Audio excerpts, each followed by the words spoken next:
I feel like the teachers will go there, teach whatever they have to teach, and then that's it. They don't really touch base with parents and all that. But then for private, right, the teachers really are there for your children, and they will really talk to you, like take down your number, really chat with you and that kind of thing. They're so like, you can tell that they're really into it, you know, they really love what they do. So the video has been taken down because I think there was a lot of backlash on Nurul Aini. And the thing is, I kind of understand where Nurul Aini was coming from, but I think her words could have been worded much better. Like, you know, it was a little bit tactless to me. Now, for some context, right, in the original video, Nurul Aini was sharing that her first two kids went to a government preschool, while her third child went to a private preschool, right? And she could see a lot of difference. And a few of the examples that she gave was the fact that for her first two child that went to a government preschool, it's like the teachers don't bother about toilet training her child and whatsoever. While with the third one who goes to a private school, the teachers were the one who made the first move on asking if she wanted, if she, you know, if the teachers could start toilet training her child. She also shared that for her, the teachers in the government preschool were just like a case of touch and go. Like, they just do whatever they're supposed to do, and that's it. You know, no following up, no personal touch, you know, from the way that she was saying, as compared to the teachers that were in the private preschool. I know it's not my place, but I thought I just want to share my perspective coming from a teacher who have taught both in private and government schools, okay? So the thing is, let me just put it out there, okay? Teachers that teaches in government preschool or private preschool, newsflash, they both have to do the exact same thing. They both have to prepare portfolios. They both have to prepare evaluations and lesson plans and learning corners. They both have to conduct, you know, parent-teacher conference and stuff like that. Whatever that the teachers have to do in a government school, the same teacher have to do it in a private preschool as well. So, you know, I find that should be basic common knowledge to some parents out there. Now, what I think should set apart a government preschool and a private preschool is, you know, okay, definitely the private preschool costs much more. And why do you think it costs much more? Because there are more service that it's being provided by the preschool.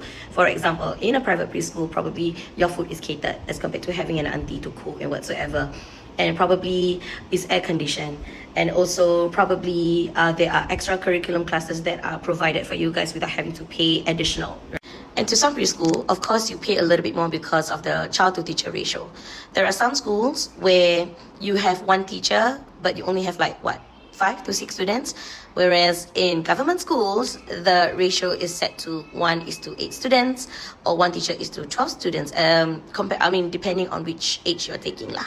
As a teacher who have worked in a private childcare, right? I mean, yes, the ratio is smaller, which means I get to focus on the kids much more, which means I get to do more with the kids, which means, you know, none of my kids will be shortchanged at any point of time, which means, you know, there's a lot more things I can do with my children, as in my students, right? And when I find that you have so many positive things going on for you in your classroom, you will naturally be a happier employee. I mean, this is a fact. You know, if you're being treated nicely at work, you will naturally be a better employee as well. So what I'm trying to say is, I think it's unfair for her to say that teachers in government schools are just like a case of touch and go, as compared to teachers in a private preschool puts a lot more effort. Because to be honest, there are good teachers in government preschools. There are not so good teachers in private preschools as well. I mean, there are bad apples everywhere you go. I mean, yes, at the end of the day, it's what kind of teachers that your child is going to get that is the most important, I feel. But do take it into mind that, you know, there are other factors as well. The curriculum, what is provided with that, you know, hefty school fees that you have to pay. And the management, whether the management is supporting the teachers, whether there are enough resources, whether materials are given to the teachers, whether there is space provided for the teachers to be, you know, doing all these sorts of activities, facilities for the teachers to be doing their job as well as they can to the children. There are so many things that the teachers can do for the children if they are being very well supported.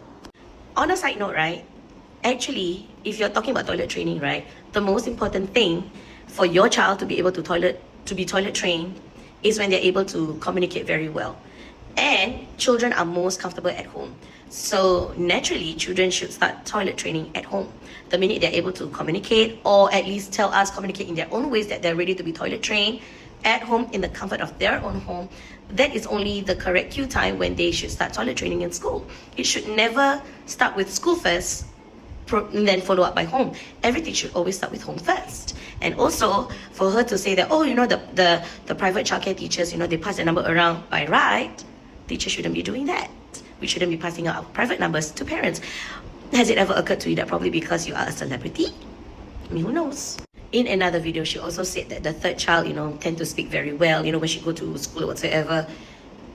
A child will only speak well if they, there are a lot of factors that come into place as well. Maybe because they have older siblings to communicate with them as compared to the first child who have no one to communicate with them, right?